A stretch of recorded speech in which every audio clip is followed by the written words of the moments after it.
So 6 o'clock, I do a bunch of drugs. I leave where we're selling drugs at, and I go to my dad's house to take a shower. And I'm driving down the road, and I don't know if I fell asleep or what. Some people say it was a suicide attempt. Some people say I fell asleep. I don't know what happened. I was listening to music one minute, and the next minute I'm in the hospital. So the car goes left and kind of jumps a holler. So a deep part of, you're walking in the woods, come across a holler. So about 50 feet. Hit a pine tree halfway up, snapped it in half, and fell in my grandmother's car about 50 feet. Let's be honest about recovery. The rewards, the challenges. Let's talk about our failures. We are flawed people, after all. Let's challenge the stigmas that weigh us down. Because while most of us are looked at, few of us are seen. Let's talk about addiction. And how Christ overcomes our weaknesses. Because we are loved. Because we are loved. Because we are loved. We are loved. We are because loved. we are loved.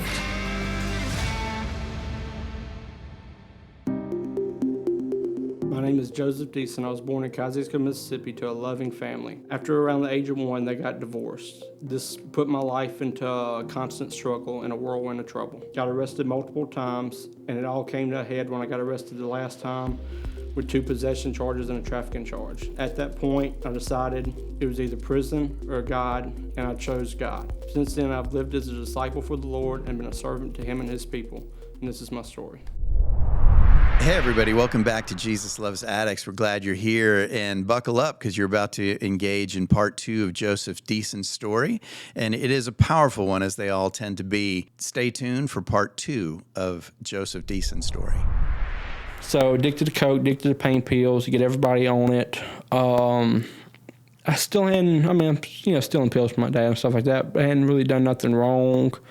We're stealing money from this guy's family because even though he's making $1,200 a week, we're blowing it on coke the first day. And then I remember we went through, his family had all these water jugs full of coins, and we went through and stole, $800 worth of quarters out. Went in Walmart and bought a bunch of coke, stuff like that, Yeah. So this is where the bad stuff starts happening. I'm hanging out with people that are doing bad things, but in my mind, I'm not realizing it, know. Well, it's interesting just to pause there for a minute, because I get what you mean. Like, a few minutes ago, you talk about your addiction as if it wasn't an addiction yet. Yeah. But the reality is, it's like planting a seed and saying, well, it's not a plant yet. Oh, yeah. I mean, it really is, right? It is. And what we're seeing is really just the insidious way that this begins Progresses. it just begins to captivate.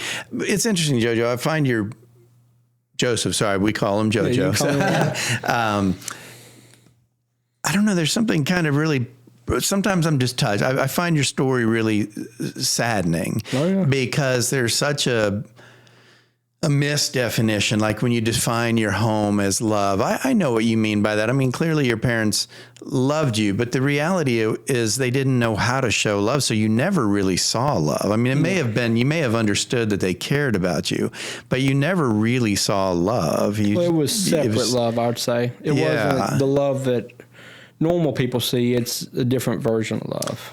Yeah, certainly not a completely healthy. Again, and that's not throwing rocks. It's not pointing fingers. They were doing what they knew how to do. Yeah. It's just what's sad about it is that it's such a broken presentation of love that what you're living out now is a reflection of the brokenness, not the So I don't know. It's just interesting. But thank you. I just find myself kind of feeling that for you. So anyway, go ahead.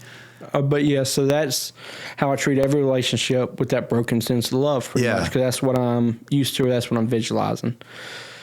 So 10th grade, cocaine, pain pills, alcohol, and instead of failing a drug test, I don't care no more. But I don't think I'm still smoking weed. I don't think I'm smoking weed at this point, because I can do coke on Friday, Saturday, and Sunday. In my mind, I ain't gonna fail a drug test, but I was. I'm playing myself in my mind. But when you smoke weed, because that's gonna stay in a month. That's the thing we tell ourselves in our mind. You're learning the tricks of the trade. Learning the tricks of the trade, that stuff like that. Becoming very enthralled in that way of life. And I'm loving every minute of it. There's nothing that's holding me back at that point. You loved the addict thinking, and you loved the process. Yeah, and they don't want me home. I want you to go home. It was, you stop what you're doing and you sit here, and I'm like, Yep, nope. I'll see you in 4 days, 3 days. It ain't going to be, I'm not going to sit here. It's, he tried to get me to stop, and I'll dip, 3 or 4 days, and then open arms back, and we love you, and da-da-da, and then I'm dipping again. So how long did this last all throughout high school? Yes, so the coke lasted for the next year, up until I was looking on my phone last night trying to date some stuff together. So coke, like I said, October of that year, which is my 10th grade year, and by by January or February of my 10th grade year, so about 5-6 months later, my friend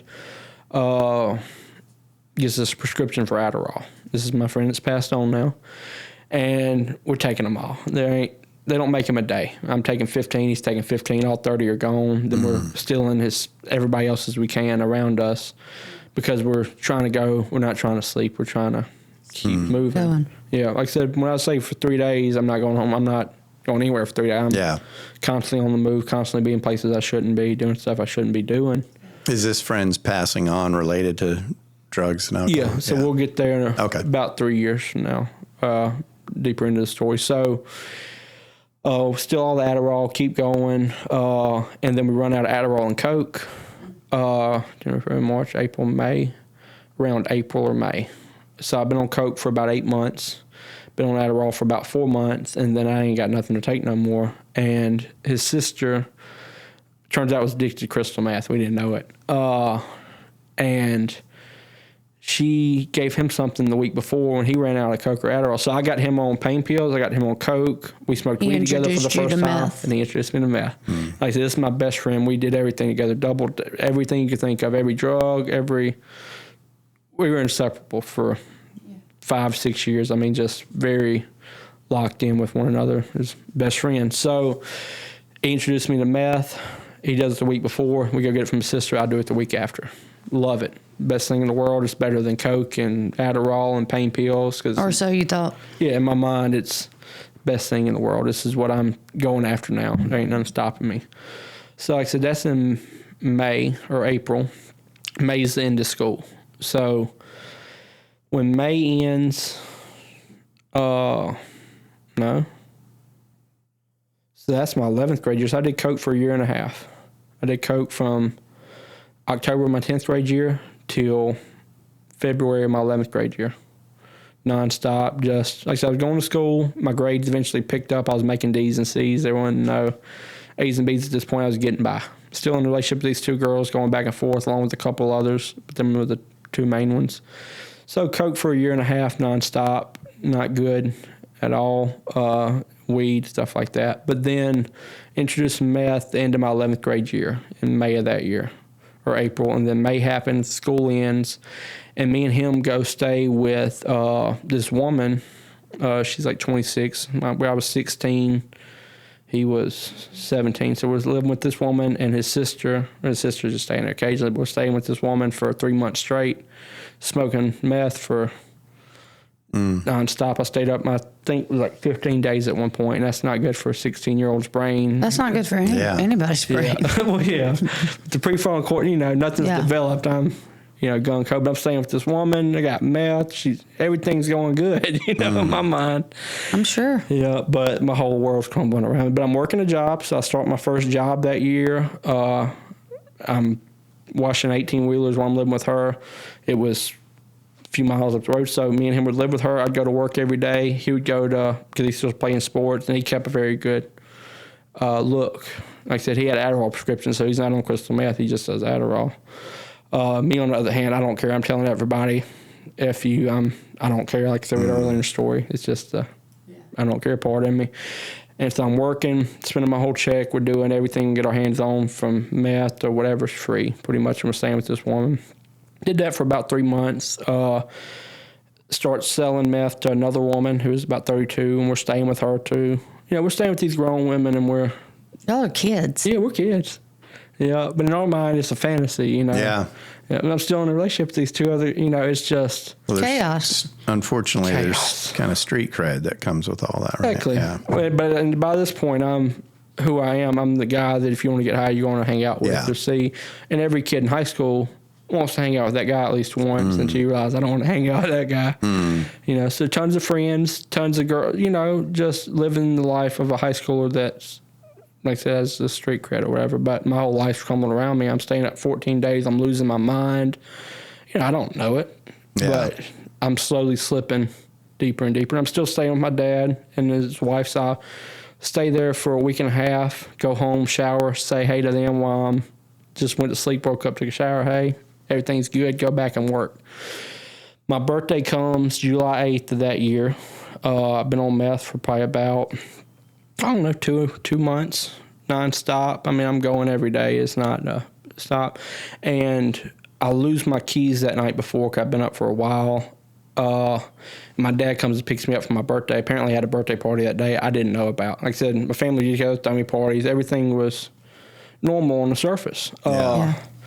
So they had a party for me. Isn't that amazing? Even this deep into your story, they're able to maintain a surface appearance. That's great. It's amazing. Yeah. Like I said, everything's good with me. It's, well, to a certain extent, right. You know.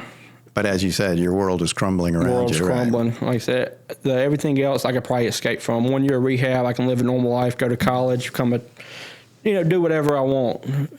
Found crystal meth, all that's gone. You know, at least for that time being. For the next years, my life is taken over for sure. So he picks me up, and we can't find my keys.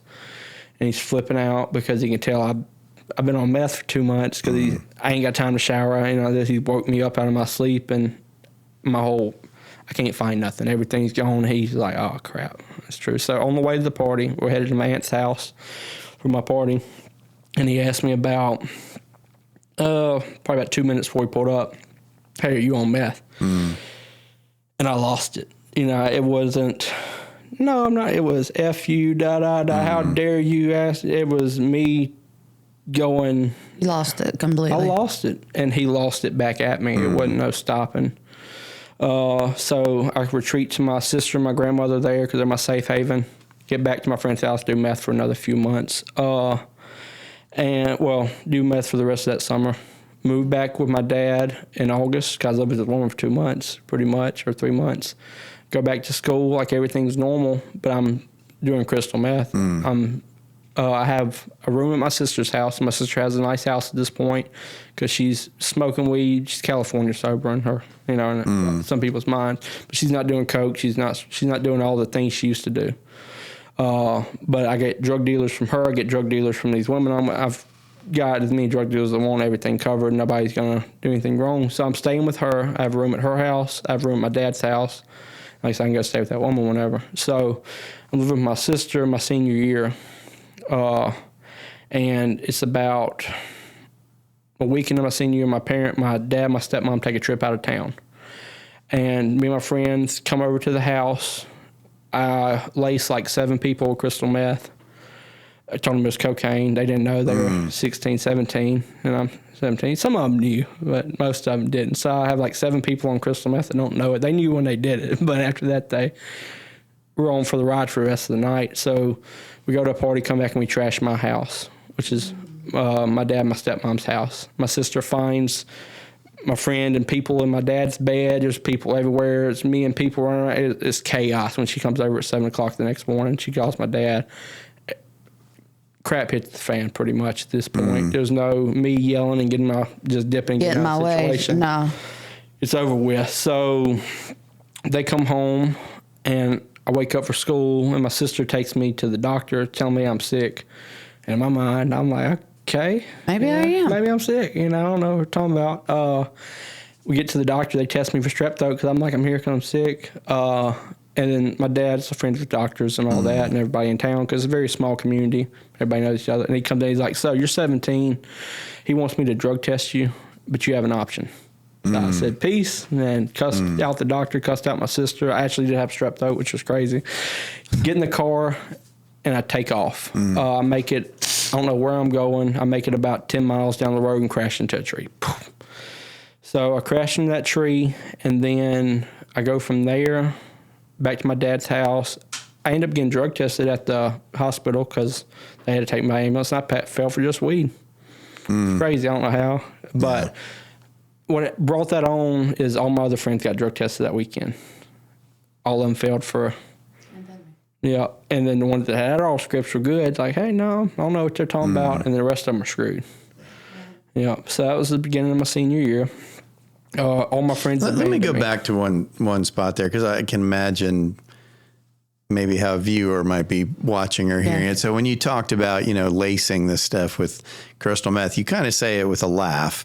Yeah. Knowing you, I'm not sure that's how it feels anymore. No, it's painful. They had took them down 4 or 5 years of a dark road. Yeah. Some of them did it and they never did it again. 4 or 5 of them took them down through there. They did it again. I got them hooked. I did that to a lot of people. It was a rough time in my life because you don't want to be the only one doing crystal meth, Misery loves company, misery loves company. But it sounds like, and you've grieved that at this point. I mean, in its reality. Yeah. Most of them are sober now. Yeah. I'm happy for them. Yeah. They're not my definition of sober. They're not what I had to become because I was the worst one. Yeah. Some people who are worse off have to do a complete rebuild. We have to start all the way over. But yes, I say that with a grieving heart, pretty much, that I ruined some lives that night. Yeah. For sure. I see that in the same when you talk about the relationships with the 2 girls. Yeah, ruined their lives. I love them both still. I ruined their lives, And I point that out because, again, I think sometimes for people who may not understand, we develop habits to soften the edges of what we feel. And yours is kind of laughter, right? Around the painful spots. It's easier to do that. Laughter around trauma. Yeah. Yeah, pretty much. So at this point, my friend's parents gave them an option pretty much to abandon me. And they had to, because I didn't fail with crystal meth, but I spazzed out and wrecked a car, and it looks like I'm the worst one, and everybody was at my house. So all my friends leave me pretty much, but none of them friends are at my school. My friends who passed on actually went to that Christian school that I went to before. And then a few other ones have graduated and stuff like that. It's my senior year. They're a year older than me, stuff like that. So I have my friends in school. I'm having the best senior year of my life. Wow. Because I was 230, offensive lineman for 9th, 10th, and 11th.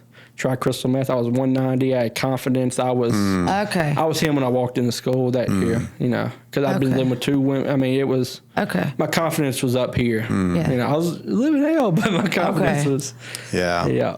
And so I was having a great senior year. My grades were great because I was on meth. Had A's and B's. I was focused. It was a different. Or I had people to. It was a different year for me. Really, an alter ego of sorts. Alter ego. Yeah. Well, drugs changed me into different people, all at different points, and meth made me into somebody that I didn't want to be after a while. The first 4 months on meth is fun. After that, it's a nightmare inside itself. Amen. Yep. So meth, I get drug tested at school 3 months later. I fail it for weed. I don't know what was going on. Fail it for weed. Get sent to alternative school for a month. And what happened there was my dad was friends with the superintendent. My dad couldn't get me, so he got him to get me. So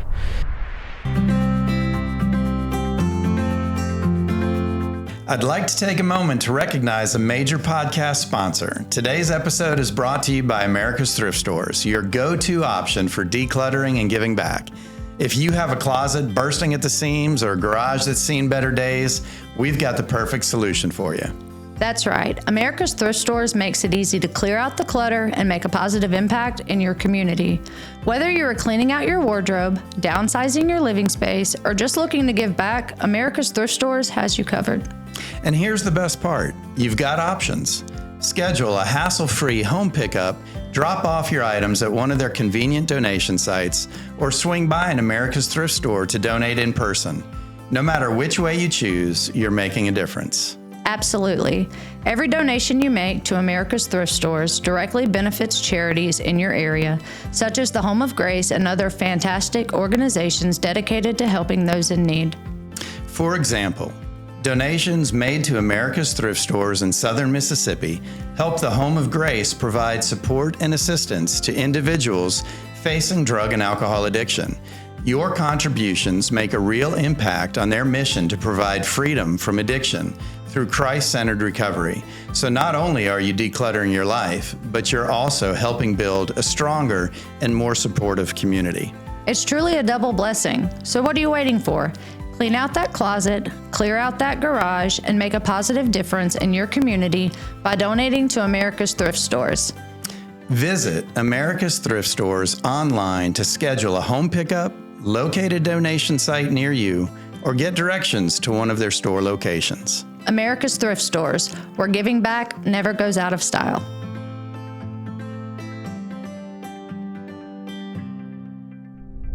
Alternative school for a month, got out. I'm staying with my sister. I'm working a full-time job. I never quit working from the beginning of that summer till December. Around December, I quit working and chose a different route of life.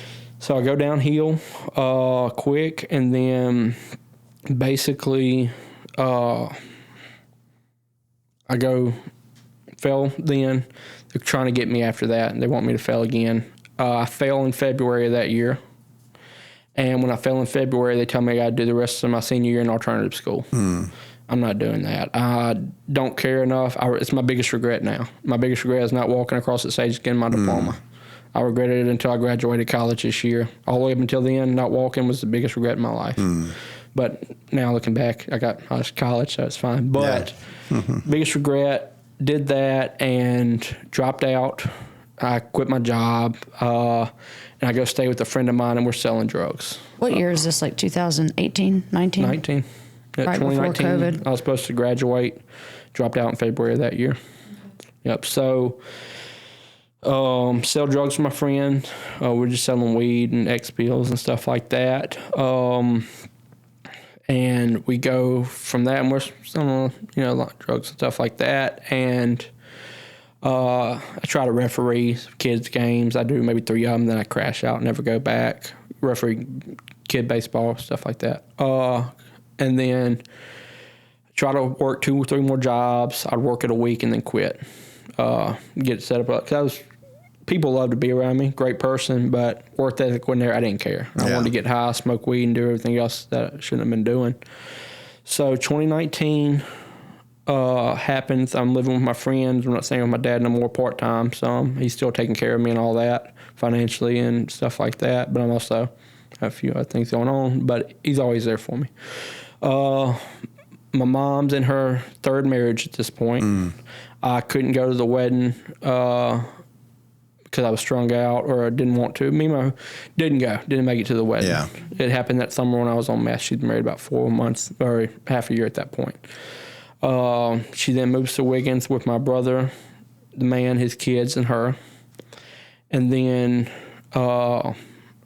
selling drugs, all that. So come August of 2019, my dad tells me, you got to get your GED or something. You're not working. You got to do something productive if you want to stay, kind of in the loop and stuff like that. So I go... And is your dad sober at this time? Yeah, he is at this. I don't mean currently, but in this part of your story. Okay, so around 10, he quit abusing pills. When I was 10. Whenever he met this woman, everything changed. Okay, he went to being the dad at the house that I wanted. I got you. Had the family, it just wasn't there. So he's doing everything right. I'm not. I'm in left field going 100 miles an hour. But I get my GED. I take 2 tests, high on meth, pass them. And then this is a traumatic part of my story that hurt a lot of people around me. So September of 2019, I'm driving down the road. My friend wrecks the night before that I'm selling drugs with. I go to Jackson to see him because his dad's, with all due respect, he's a crackhead. Me and him smoke crack together. I mean, it is what it is. He's passed on now. But I'm going to see him in the hospital because he has nobody else up there with him. I can't get in, can't get my ID because I was doing drugs with it and left it somewhere. And they won't let me inside. I head back to Kihyet, go sell some more drugs that night. And I'm taking a shower and coming back at 7 o'clock because I don't need my ID to get in there during the day. So 6 o'clock, I do a bunch of drugs. I leave where we're selling drugs at and I go to my dad's house to take a shower. And I'm driving down the road and I don't know if I fell asleep or what. Some people say it was a suicide attempt. Some people say I fell asleep. I don't know what happened. I was listening to music 1 minute, and the next minute I'm in the hospital. So the car goes left and kind of jumps valley. Well, not a valley. Can't think of the word. I like to say a cliff. It wasn't a cliff. It was a holler. So a deep part of, you're walking in the woods, come across a holler. So about 50 feet. Hit a pine tree halfway up, snapped it in half, and fell in my grandmother's car about 50 feet. I remember, so I kind of had an outer body experience. I remember getting out of the car and walking up the side of the hill and then falling over like I couldn't walk no more. What happened was they pulled me out the car.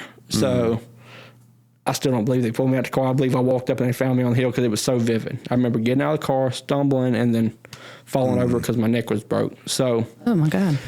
I wake up 6 days later in the hospital. I have a neck brace on from here. I had a halo on. I actually woke up 3 times in the hospital ripping IVs and catheters out because I was so high on meth and coming off of it. Yeah, I was going to say, were you going through withdrawals? Yeah. So for the 6 days I was asleep, 3 times I remember waking up and cussing at nurses, spitting on them, ripping stuff out, and they would just pass back out just like that. My father didn't leave my side for them 6 days. He smelled like crap when I woke up. He did not leave that hospital room at all. My mom and her husband came. They came and prayed over me. It was time for me to die, pretty much. They all expected me to not make it through them 6 days. Wow. And me, I didn't know. I wreck, and then I wake up and I'm fine. They tell me I got to try to walk. I walk to the end of the hospital. It was like 30 feet. 50 feet and then back. And it's hard to walk. I can't walk. I had to relearn to walk kind of. But I relearned it within 5 seconds. Yeah. It wasn't like the story where all that.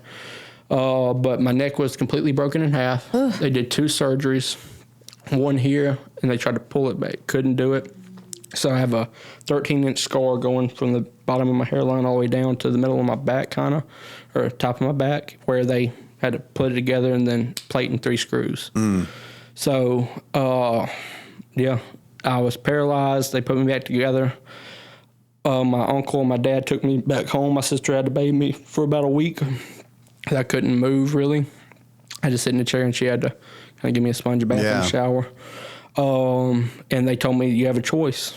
Either change your life or you're going to kill yourself or end up in prison.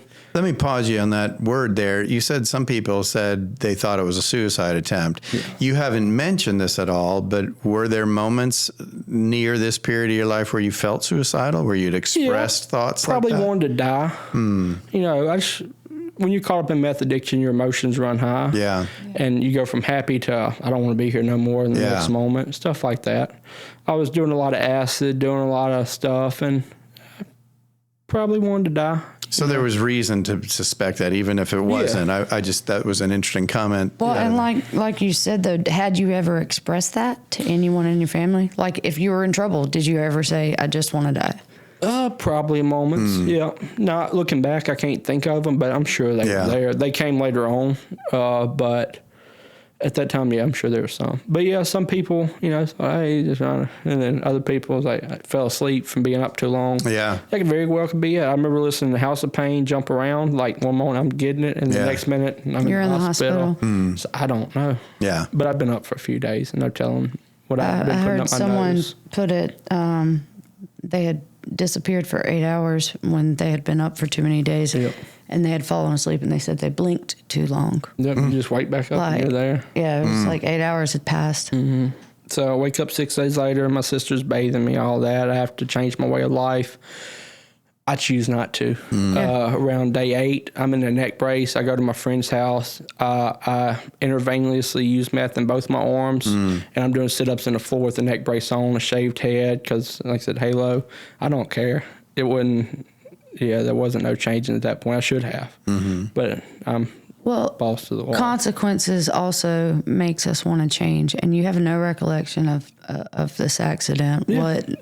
I woke up and I could, kind of walk, so I'm good. It wasn't. I didn't see myself dying.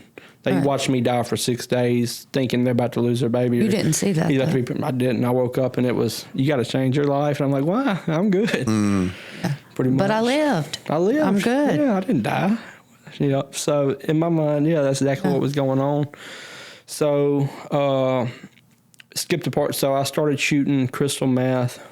Yeah, I was thinking that was a fast jump. So I started shooting meth in June of that year, June of 2019. And then you wrecked in August? September. It may have been August. I think it was September 19th, somewhere around there. I'm not sure because I don't remember none of it. But yeah, I'd say September. So yeah, I shoot meth about 4 months, and I can't do it myself. I have people doing it for me. It's a bad situation, but I keep doing it. I don't stop.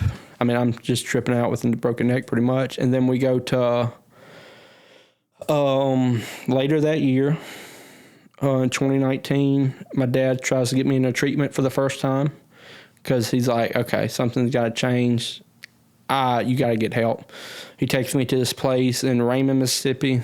He's like, we're just going to go look and check it out. You're not getting checked in today. I've seen people do it here. Yeah. So I go and I meet the people and they're like, oh, this is for intake. I'm like, no, it's not. So I dip and me and him fight in the parking lot verbally and almost physically. And then I get back and threaten to kill him and everybody. I'm not going to rehab. You want me in rehab, but I don't. I'm not ready. Yeah, I'm not ready. It's not happening. Okay, so 2019, Raymond, don't go to rehab, skip all that. You come to 2020, and what happens here is I have a really bad acid trip, and I rethink my whole life. It was very traumatic. Something happened. Saw something somewhere. It was terrible. So I'm like, the hallucination kind of shook you to your core. 4 days of being up on meth and tripping acid on top of it, it ruined. So I'm looking in the mirror for the first time in my life, like, who are you? What happened to you? Yeah, what happened, man? So I tell my family I'll go to rehab. I finally, like I said, it's probably 3 months after all that.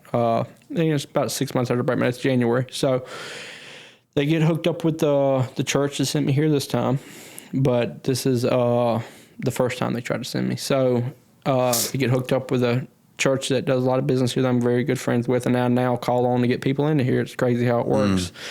But they do a thing, pay for me. I get here. Kyle does my intake downstairs. I go to my room, and I put on my watch, make my bed, and then I dip. Not staying. 10 minutes in, my sister comes back to drop off quarters for me to do laundry. I meet her in the lobby. I cuss the receptionist out and get in the car with my sister and me and her fight the whole way back. I go home, do a bunch of meth, just forget it ever happened pretty much. But yeah, wanted to change, got here and was like, nope. People tell me they love me. I'm like, I'm not doing this. Yeah, I'm not changing yet. So that is in January of 2020. It's it's just an interesting combination of events, right? It wasn't, I see these people struggling with addiction. It wasn't, whatever. It's people tell me I love me, and I go, nope, I'm not doing this. Yeah, so I don't want any of that. There's something, I want to go do drugs. Yeah, I don't want the normal life. I want to keep going. So do drugs, We go to March of this year, or March of 2020. Heavy in my drug addiction and hanging out with people I shouldn't be hanging out with. I'm doing a bunch of illegal stuff. Never was a gang member. I did a bunch of illegal stuff with a bunch of different gang people. Yeah, I pretty much do what I wanted with anybody and be okay. Yeah. There wasn't nothing to it about it. Selling guns, drugs, anything I could get my hands on to get high. Yeah. Hanging out with this crackhead who was a high-ranking gang member before he got on meth in an abandoned trailer one day. And then my dad sends me a text telling me to come to the house, my sister's house, real quick. He's like, get here now. So in my mind, everything starts going off. My sister's dead. My nephew's dead. Somebody's dead that I care about. And like I said, well, crap. So let's go back to November. I moved in with my mom of 2019.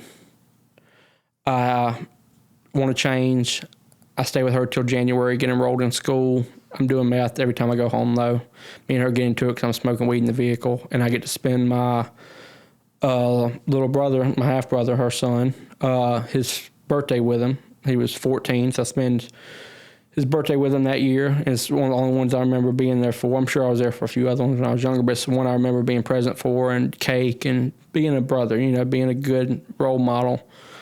I get kicked out a week later smoking weed, then come home of grace, don't work, and then come March of that year, and I stopped talking to my mom when she kicked me out in January. For the next 3 months, I don't speak a word to her. She wakes me up and tells me to get out, and she's driving me home.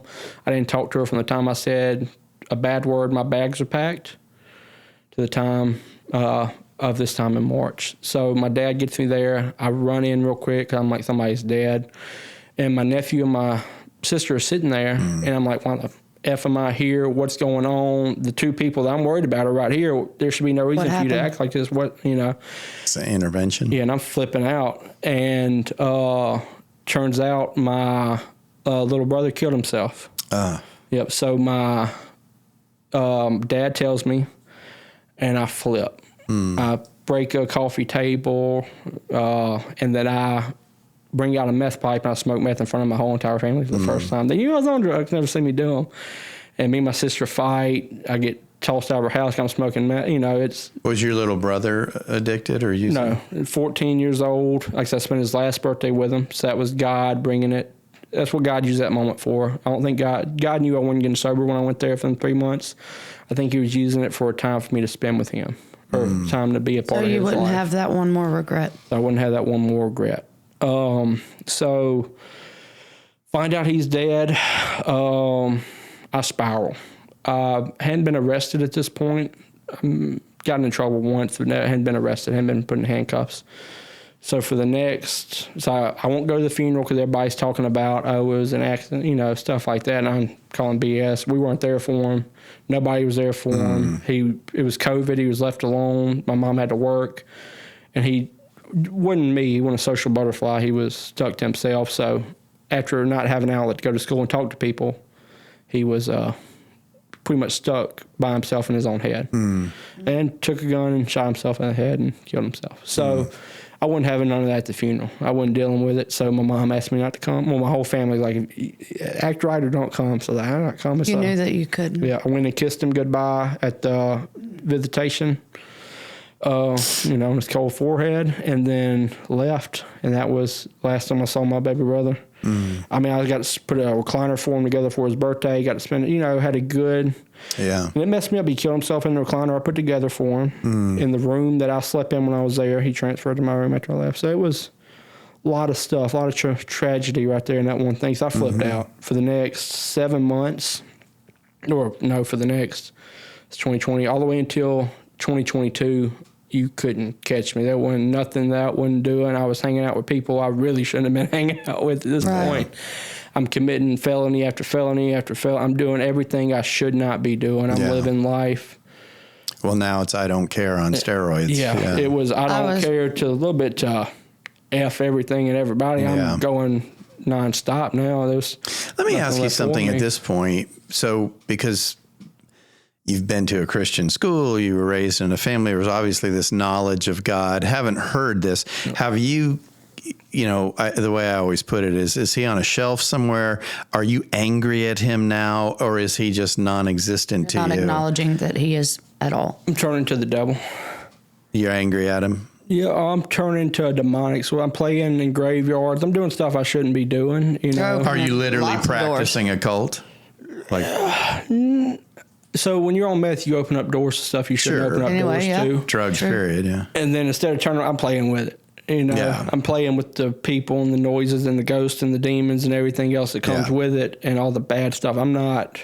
Are you angry at God at this point? I'd say I was mad at him. But I think I was more mad at myself. I just was kind of like, God. Whatever. So I got baptized 14, thought I was a Christian, but the idea I had of a Christian then and my idea now is completely different. Yeah. You feel me? I didn't understand what it was like to live and be what I am now. It was different. Yeah. So I spend next 7 months kind of on doing everything crazy, get arrested a few times.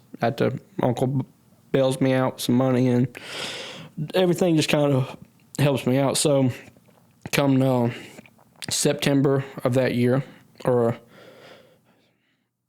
October that year, my best friend that did the meth with, the coke with, the pain pills with. You said Matt? Yeah, Matt. So me and him together for the next, he's the first person I called when my brother died. My brother died. They told me. I called him. We went and got high, hung out for 2 hours. He dropped me back off, went and saw his girlfriend, made sure I was okay. That was my rock. That was me and him was like that no matter what. Person. That was my person. September of that year, I see him 2 days before. I was living a wild life at that point. I got beat with a bat, almost shot. I was playing with guys, I was doing a bunch of stuff I really shouldn't have been doing, and hanging out with people I really shouldn't have been hanging out with. Sure. And so basically, he liked to drive really, really fast. One night we went 180 for like 20 miles on the interstate nonstop, and like a 2023 Ford F-150, because they can just flying. So he was going 134. Curve came, rolled, hit a pine tree. Only thing left of him was the scalp in his hat. Everything else was gone. So he's dead. My brother's dead. I really don't care at this point. I'm over. I get sent. Oh, crap. So, go back to March of that year. My brother kills himself. 6 weeks later, I don't care. This is a really important part of the story. So, this is the first time I go to treatment. So, what happens is my dad's tired of dealing with me. For 6 weeks after my brother died, like I said, it was another level of I don't care. It was. So, he kicks me out one morning of his house, and he's coming down the driveway in his vehicle. I'm walking down the road. I see him. I pick up half a cinder block that's broken, and I throw it, try to bust out his windshield. It bounces off. He gets me in the car because he's trying to get me away from his house with everybody. I get in the car. I beat the dash out of it. I kick the radio in. I kick the sunroof out. I tell him if I can... something about if I can get the brake, I'm going to cut mine in your throat, da-da-da-da-da. I mean, I'm flipping out. My brother just died. You just put me out of your house. You're picking another family over me at this point in my mind because I'm on meth, delusional. And I'm flipping out. It's not good at all. So next day, I'm at a friend's house hiding. I've been up all night. I go see my friend that now passed on. He gives me like $400 to go get a gun, something else for him. Well, no. I get back to my dad's house. I try to burn it down. Long story. Didn't work. My aunt takes me to a pawn shop. I try to pawn a TV to have a hotel for the night because nobody wants me in the house. Guy wouldn't take it. I slammed it in the parking lot, cussed him out. Go stay at two my friends' house that were junkies and shooting dope with. My friend comes over, gives me $400 in a car. My friend that passed on, like I said, he's my rock. Did whatever in the world for me. So give me a car, $400, because he knows I'm in a bad spot and it's not going to end well. He's just trying to help me in his mind. He's 19, 18. He don't know what the hell he's doing. I don't either. I go to another friend's house. I do drugs all night. And then the next day I see 14 or 15 sheriffs or deputies all swarming the house. They're going around the back. They're covering the windows. They're covering the back door. They come in the front door. I'm hiding in the pantry. I hear him tell my friend something. He didn't throw away a bunch of drugs for me. I come out. They put me in shackles. I go through 2 mental hearings. I hear my father testify in court against me about everything I did and everything, and it just breaks my heart. I'm like, you're turning on me. This is betrayal. How dare you? I just tried to burn his house down. Yeah. And I'm just like, how dare you? So I don't talk to him for the next 28 days. I got sent to a mental institution. I do 22 days there. I enjoyed it at the time, like I said, because it was a break from reality, I guess. I don't know. I was comfortable. We go from there. They put me on laptop. I have court again. My dad goes and tells all the story about me tripping on acid and all the bad stuff. They then sends me to rehab. So I did 28 days in all because they had to make a bed for me. 28 days in a mental institution, then 28 or 30 in a rehab. My dad picks me up. I start talking to him again. I move in. A week later, I throw a party at his house, do a bunch of bad stuff to it again, get kicked out, and then that's when I'm living kind of... let's say homeless, but pretty much. You were couch surfing when you could find one. And staying up for 4 days so I didn't have to sleep. Friend dies 3 months later. I don't feel it. So he dies. I go into shock. I wreck the same night he wrecks. I've been up on Xanax. I drive into a ditch. I walk. I kick out of back. There's a bunch of stuff. So all that happens. I wake up the next morning on my aunt's couch. And my family's all sitting there waiting for me. It's like 8 of them. And I'm thinking intervention. Yeah. And they pull me outside. Well, they give me a biscuit, make sure I eat, give me a shower. They pull me outside and they're like, Matt died. And I'm like, huh? So at that point I go into shock. So I'm in shock for the next let's say a month and a half. I'm still couch surfing. But I go to the funeral, do all that, but I'm in shock. And then my dad picks me up one night. I've been shooting intravenously using probably about a little under 8 ball of meth a day throughout the day, just, a lot and just doing whatever. I was in a bad shape. When I wrecked, I was about 127 pounds. At that point, I was probably about 160. I was not good at all. And like I said, this was a 19-year-old kid that, So he dies in shock. My dad picks me up one night, and it hits me, and I snap. I'm in the car, and I just bawl. And we pretty much, I'm like, I need to go back to that rehab I just left. I'm in trouble. Before we go any further, let's take a minute to address the man or the woman listening to today's episode and wishing for a better life. Or maybe addiction has completely overtaken a family member or a friend. You are not alone. As you may know, the Jesus Loves Addicts podcast is produced by the Home of Grace, a Christ-centered addiction recovery program in South Mississippi with over 60 years of experience. The Home of Grace has residential programs ranging from 30 days to 12 months. With 2 separate campuses for men and women, they are fully staffed with caring individuals who want nothing more than to guide you to a life of recovery. Services include individual and group counseling, marriage and family counseling, classes, workshops, GED, and workforce training, all grounded in biblical principles. And because of donations from the community, the cost of the program is incredibly affordable. Thousands of alumni from across the country can tell you there is no other program in the world quite like the Home of Grace. If you want to start a new path to recovery, don't wait. Speak with an admission specialist today. Visit homeofgrace.org or call 833-55-GRACE to talk with someone. That's 833-55-GRACE. Call the Home of Grace today.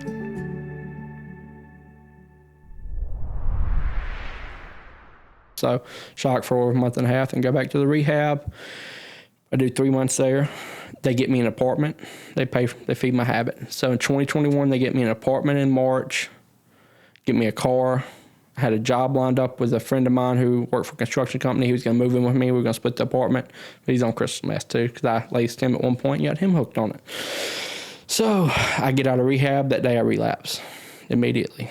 Now I have an apartment an hour away from my family, a car, a job with the guy I'm doing meth with. Yeah, so everything's good. He goes to jail 6 weeks later for unpaid fines. I don't pay rent for 4 months. Get evicted. My family comes in. My dad and my sister come and pick me up and all my stuff, and I'm fighting. I want to stay there. The cops come drag me out because I'm living in paradise there. I got girls there. I got drugs there. I end up walking there some for drugs. But you're also not really in reality. At all. No, I'm in far right and left field. Yeah. And that was from the time I was probably about 16 to 22, 21, not in reality at all. Yeah. My reality now is that's completely different. So do that for a few months, get evicted, and then I'm now an hour away from my family in Philadelphia, Mississippi. And it was a good apartment, but it was not a good apartment. I was in the hood. I was living in a bad spot pretty much. And what happened is I ain't got a vehicle, so I had to walk places for the first time. My friend was like, here you go, you're on your own. They'd give me money. They would make sure I was there, but they were done. So I'm now walking 4 miles to Walmart just to get a broom and a mop and a dustpan and all that. And I'm kind of snapping back into reality like, oh, crap, I done messed up my whole life. What am I doing? You know, I'm walking in 90. It's bad. And I mean, I'm doing this for food. I'm doing this for everything. You know, I've never had to do that in my life. So it's very bad. I ain't got the drugs on hand like I had them. I'm getting them, but not every day. It's more of a every other day, you know, stuff like that. Wasn't very good. That sounds awful. Yeah, it was. But in that awfulness, it sounds like there are moments of clarity. Yeah. Like, yes, that's when I finally come to reality. What am I doing? Like, this ain't going to work out. I've ruined my life. I either got to figure out how to be a functional drug addict, and that's in my mind, that's where I was going with it, was not get sober, figure out how to do this. Because you still didn't want to let go. Yeah, still holding on to the one thing that made me feel okay. You know, so we go from there to do that for about 4 months. I get hooked up with a job from one of my cousin's friends that I used to party with. And I go to work for him. My dad, I stay with him and my sister during the week. I'm going to work. I'm using meth every night, but I'm going to work every day. I do that for about 2 months. And then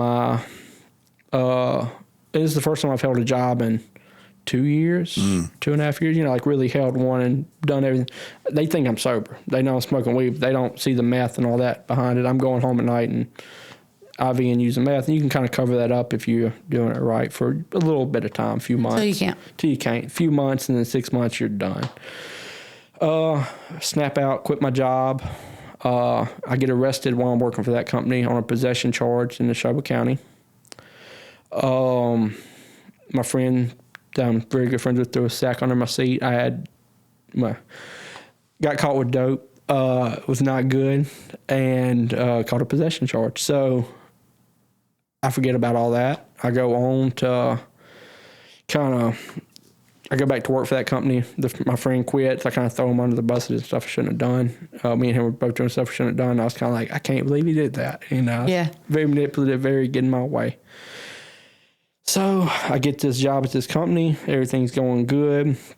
But I miss 5 Mondays in a row. So I'll get paid on Friday, go buy all these drugs. I'm selling drugs on the weekend because I tell this guy that I met when I was 14 that I got paid his lawyer fee. So he's giving me drugs at the cheapest price that he's getting it for. I mean, I'm able to do whatever I want as far as money-wise on the weekends. But by Monday, I'm not waking up. So I missed 5 Mondays in a row. Best worker he had, but couldn't wake up. So he's always like, brother, you're the best one I got out here, but I need somebody 5 days a week, not 4. So he fires me. And then a week after he fires me, I'm still moving drugs, trying to maintain the lifestyle I was living. And I get arrested with a bunch of mushrooms. I'd say probably 5 or 10 pounds. It was a lot. I thought it was like an ounce in my mind because I'm high. It was a lot. I've been up for like 4 days. I've been eating mushrooms for about 3 days, doing meth. I was doing everything I could. Yeah. It was not a good time. And it was the day before my 21st birthday. So July 7th, I get pulled over with all these mushrooms, some more meth. So now I have 2 possession charges and a trafficking charge. On the way to the jail that night, the cop was a guy that I partied with when I was 14. He's my older cousin's friend. He didn't remember me, but he knew my cousin. He called my cousin, asked if he could give me a chance because I was pleading in the backseat. I just need God, just need Jesus, just need rehab, trying to play my way out of it.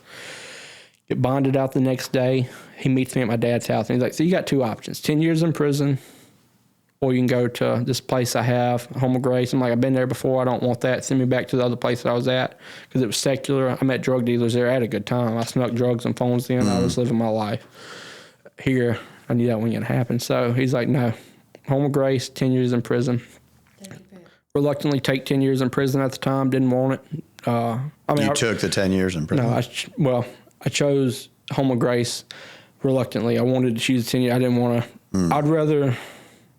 At that point, you would have rather, Yeah, than find God, because I was so angry at him for everything in my life. I was just really upset. So we go from that to the church that sent me before didn't want to pay for me again, all because of I ran out here last time, wasted money. So they were like, we're not doing it. And this is family member of mine, family friend that preaches, we're not doing it, send him to prison.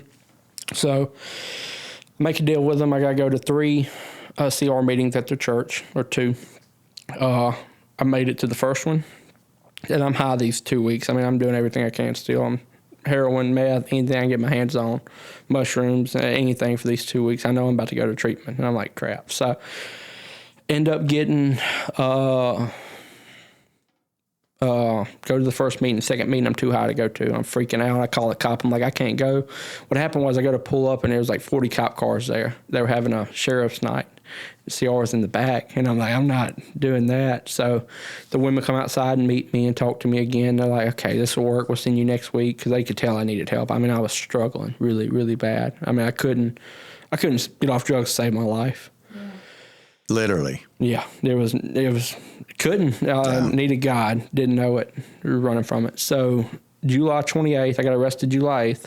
July 28th of 2022, I get sent to the Home of Grace. And this is where the story kind of is a beautiful thing.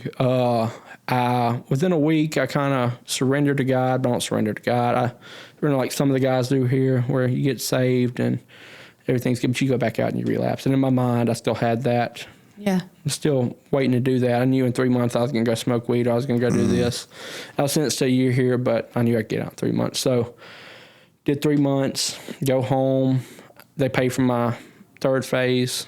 And like I said, I'm playing Christian at this point. I want it, but I'm just playing. I'm being manipulative. I'm doing the things I've always done. What you've always done, yes. And what's always worked. Yes, what's worked. So I know I can be the best fake Christian in the world if I want, you know. In my mind, that's what I'm going for at this point. So around third phase, I come back. They drop my charges in Kosciuszko. They're like, never come back here. You're okay. So my charges are shelved. If I go and get arrested, I get 10 years.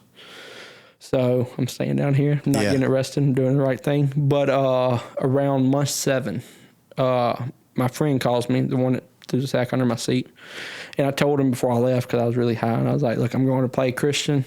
I'll get out of all this. Everything's going to be good. And she's like, so how's that going for you? I'm like, it's going great. And then a conviction. Something hit me around month 7 when I said that on the phone with him. An hour later, something happened, and I knew right then I couldn't. If I do this, my life's going to be a lot worse than it ever has been. Yeah. So I then had to choose, what do I want to do? Literal life or death. Literal life or death. So I had this option to choose. I come up with this thing for YWAM. It's called Youth with a Mission.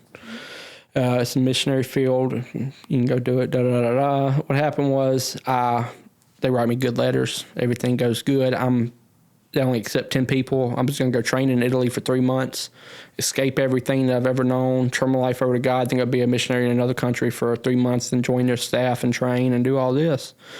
And I do 5 interviews with them over FaceTime all the way in Italy. Everything's going good. I'm one of the 10 that get accepted. I get my passport. It's around month 10 or 11. Everything's going good. I'm like, okay, I'm going to go do this. I've turned my life over to God at this point. Everything, the playing's done. So at this point, it's real. Can you, where did the real point happen for you? Was it after that phone call, the conviction hit you? When I felt that conviction I never felt conviction before in my life. When that conviction hit me, it became real. Yeah, I was like, oh, I'm going to hell. I got to do something different. Yeah, this is not good. That's what was the pivotal changing point for me, was right then. So it wasn't like there was a vocal recommitment or anything, but internally you said, this becomes real now. Yeah, pretty much. I was like, I got to change something. This ain't working for me no more. And I could slowly see a change in myself. It didn't happen overnight. Sure. It happens different for everybody. Some people it's overnight. Some people it's a slow process. Me, it was a slow process.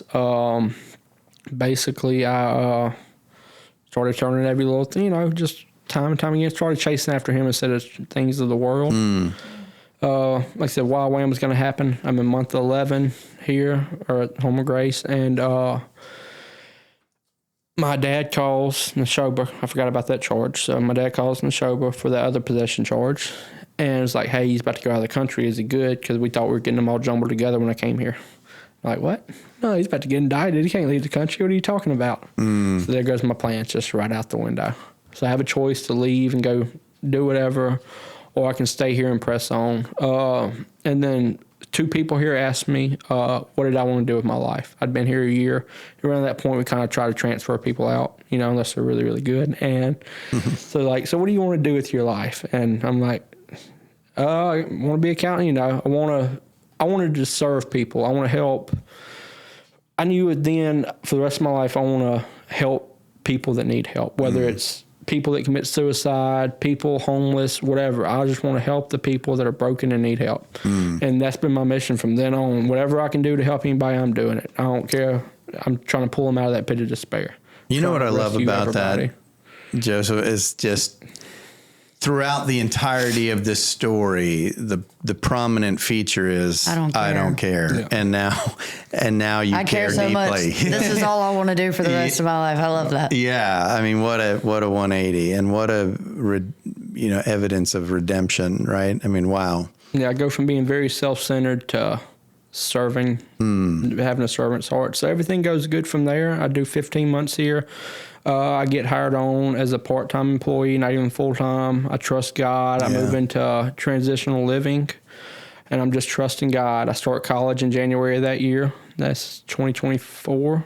Yeah, I start college in January of 2024. Didn't get promoted to a full-time position here, so I'm full-time here, going to college during the day and then working here in the afternoons. Amen. And then there was another position open for me to move on up. Moved on up to a spot of a disciplinary around April of that year of 2024. Well, tell me this. Mm-hmm. So all that is, tell me this. What's been the major struggle for you in your real recovery? And after the point of after that 7 months part. Yeah. What's been the greatest struggle for you? And maybe still, I don't know. The urge to,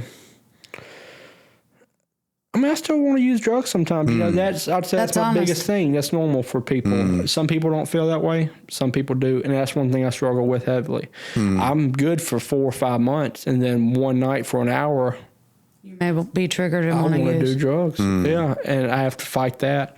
And it's not a constant thing. Like I said, it's sometimes different things. It's just, it's a battle. Other than that, everything, pride's a big thing for me. You know, because I think very highly of myself. You like to honk your horn. But how do you process through those triggers? Like, do you have a mentor in your life? Do you talk to someone and say, hey, look, I had that happen again. I'm struggling. I don't think I'm going to go out and use. I just need to tell all my thoughts and tell someone.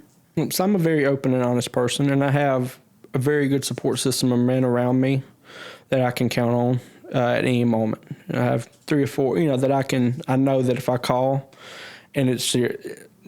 So, but do you do that like in those moments where you're going, God, I want to use? Do you white knuckle through that, or are you picking up the phone and depends on if it gets bad enough? There's been moments where for example, a few months ago I'm driving. I live in Pascagoula, so I like to drive to Alabama, just cross state line. It's fun, not on the interstate, just on the back way and then drive back. And I used to drive to Alabama. So after COVID, you can no longer buy needles in Mississippi without a diabetes thing.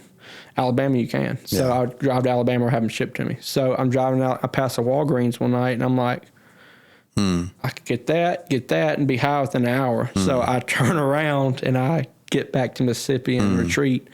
And like I said, if it ever got bad enough where I was I could call somebody in a heartbeat. But no, I talk about it with them after the fact. It's never been bad enough where I have to pick them up and keep them from using. I can turn to God in the moments, but I talk about it after to let it out. Stuff like that. Yeah. Yeah. So I want to challenge you a little bit there, my friend. Right? I love you, brother. And I just think there's so much amazingness in this story, as there always is. But please don't let that boulder start to move, right? I always ask that, the easiest time to stop a boulder from rolling is before it starts, right? And man, the minute you get that twinkle in your eye, I just want to encourage you to pick up the phone. Don't wait for the aftermath. Don't wait for it to get too hard enough. Pick it up right away, man. Tell on yourself early and quickly, man. If I can just offer you that, and we're always all learning, we're always all growing, and I think that's the real positive step you could make for yourself, and maybe even change some of those routes as you do your pleasure drives, so you're not going by familiar spots and stuff. But brother, I've seen your work here. I've seen your heart here. I feel your heart here. You're always gracious. You're always one of the first ones to say, "How are you doing?" And man, I just, now knowing the rest of your story and what that emerged from, real fertilizer.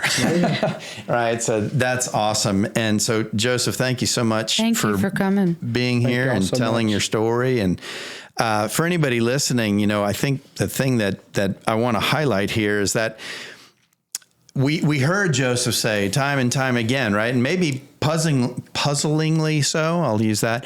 We heard him say, I loved it, right? He'd be talking about, that was me, man. I wanted that. All I wanted. Guys, listen, the reality is the only thing this addiction will ever offer you is pain and loss. That is all it will ever offer you. But before you're confronted with it, it will promise you all that you want, all that you think you want. And so when you hear people say that, know that that's the con. I always tell people, put a face on this thing. Imagine it to be a con man.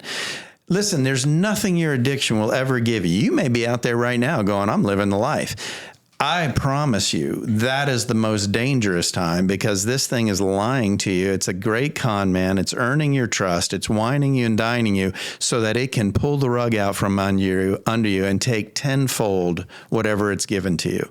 And so please hear that. And, the other thing I heard in JoJo's story is this kind of addiction to anger. That may be you, right? There's lots of reasons to stay stuck. And to keep feeding. Yes, but, it's that place where we can let go of what's keeping us stuck. There's this old story of, I don't know what kind it is. I don't even know if it's a true story. Somebody out there can write in the comments and tell me if this is a true story. But evidently there's a type of monkey that you can actually trap by creating a box, putting food that it likes in there, and putting a hole in there that its hand can fit through. And even if this is not a true story, it is how addiction works. It can put its hand through, grab the food, and it will not let go of it. And its fist can't come out of that box unless it lets go. But because it won't, it's trapped, and it gets put into captivity. That's exactly what drugs and alcohol are. We reach in, we grab hold of it, we refuse to let go of it, when all we have to do is let go of those things that are keeping us stuck. Let go of that anger, let go of that compulsion. I know that's easier said than done. This is figurative. It's the end of a podcast. There's lots of subtleties that go into this. That's what counseling's for. That's what reaching out for. But if you can learn to let go, you can free yourself. And it's just an amazing thing. And so the other thing, the last note, I was just looking at myself, is that there has to be a change. And for JoJo, there was this amazing change, this amazing shift of, I don't care. I'm chasing everything the world has to offer. And he even said it, after this pivot, I chased God. There was this pivot. I had to chase God. You have to change what you're doing. You cannot, if you're serious about recovery, a detox isn't going to do it. A rehab might not even do it. It's going to be a change of heart. It's going to be changing people, places, and things. It's going to be changing what keeps you stuck. You cannot go. I've seen so many people go through a detox and run to the very crowd because now they're on a savior mission, right? In their head. And this would be the best thought. Sometimes they run to it because they know they're not done yet. Or they get out of detox and think that's all they needed, and you're not ready. You're not healed. And they're well-intentioned. They may run back to the same crowd, well-intentioned. Now I've got to spread the news. Guys, we have to add wisdom to our knowledge, right? We have to use our knowledge wisely, and that's not wise. It's a recipe for disaster. So I'm kind of all over the place here today, but I'm just moved by this story. And once again, we just see that there's no place God won't find you, right? If you feel like you've gone too far, maybe you've happened across this, or somebody told you to give a listen, and you're listening to this story, and you've been in that place. I've gone too far. God wouldn't even want me. Man, you couldn't be farther from the truth. He's standing right beside you, just waiting for you to turn and ask for him. So I hope that's what you do. We love you. God loves you. We'll see you next time on Jesus Loves Addicts.